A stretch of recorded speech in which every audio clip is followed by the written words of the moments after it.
this dismissive attitude, at least for us in Azimio, we are okay being dismissed by these guys, the way they're dismissing. Khalwale, who are you going to listen to?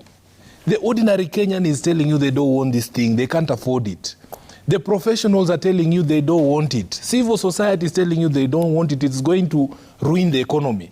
These private sector people that you're dismissing, they are the job creators. Listen to them. Who amongst us, Khalwale, is worthy being listened to by this Kenya Kwanza government? Who? Are you waiting for the bishops to come, the intercessors at State House? Are those the only people you can listen to? We are discussing matters here that are quite grave. Yes. Khalwale, even when you talk about savings, people save what is extra from their earnings after they have taken care of their basic needs. You don't force us to save what we do not have. You are telling that hustler who only makes enough. When they say people are living hand to mouth, it's not a joke. It's a truth that every single day the income that you make is only sufficient to take care and defray your expenses for that day. There is no more coin for us to save. So you can't tell us that you are encouraging us to save when our incomes have not grown. Focus on growing people's incomes. We have seen in other countries, people are happy to pay even 70% income tax. They are happy because their incomes can afford it and basic services are taken care of. Trevor. Number two, if you have disclosed here yourself that Kenyan teachers are not part of this plan, if you are a Kenyan teacher, you will pay this levy, but you can be sure, Khalwale has confirmed here, that house is not for you. That's what he has said. And if that is true, this is why Kenyans are saying, let it be optional. They say you can't tax me without representation. No taxation without representation means if this tax has nothing to do with me, don't involve me in it. You're talking about, the people in employment being jealous or being selfish. That is not the truth.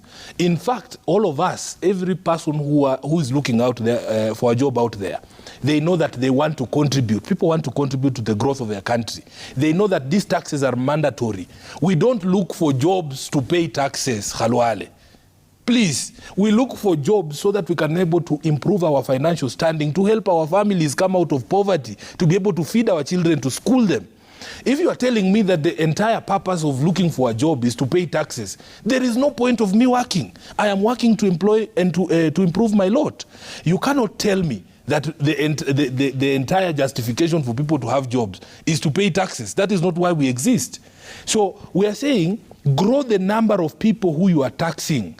I have not refused to pay the 30% tax that I pay. I don't have a choice in it. I am saying if there were 2 and 3 or 4 of us paying the same amount, you would have more. Instead of milking one cow until it dies, you are a bullfighter. Why can't you understand these analogies that use cows?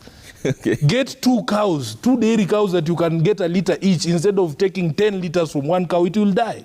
Number 3, these proposals we are talking about, you told us that we are a net producer of cement. The cement manufacturers you are dismissing here are also telling you... Dismissing? Yes. You have just dismissed KEPSA. You have just dismissed Kenya Association of Manufacturers, which in fact is the biggest source of employment for me in this county. 60% of employment in Nairobi is from Kenya Association of Manufacturers. So there are people that I listen to, and I listen to very carefully. You people killed all your industries in Kakamega. So maybe you don't understand where CAM is coming from and the important role that they play in making sure that we are able to employ Kenyans. They are telling you, you have imposed another 10% export and investment levy on steel products and cement. The same things we're discussing here that should lower the cost of construction of houses. Khalwale, listen to someone. Listen to someone. The hustler is crying. He's saying, please don't increase VAT on fuel. You are saying, itapita wapende wasipende. The hustler is telling you that they cannot afford an increase of 5 shillings on bread. You people have already increased price of bread. You promise these hustlers that you're going to reduce the price of unga. You are lying to them every single day that unga is now 150, 160. You talk to those same hustlers, and I will allow you, Khalwale, out of my 17 constituencies, pick a constituency, pick a ward, pick a hustler. Ask that hustler how much they are buying unga in whatever ward in Nairobi you want to pick them from. You are not listening to the hustler.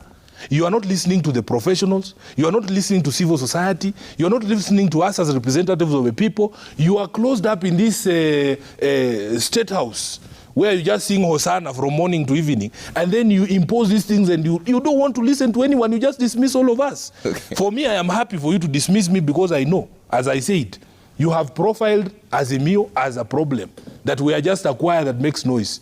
Listen to Trevor then, if you won't listen to me. Let's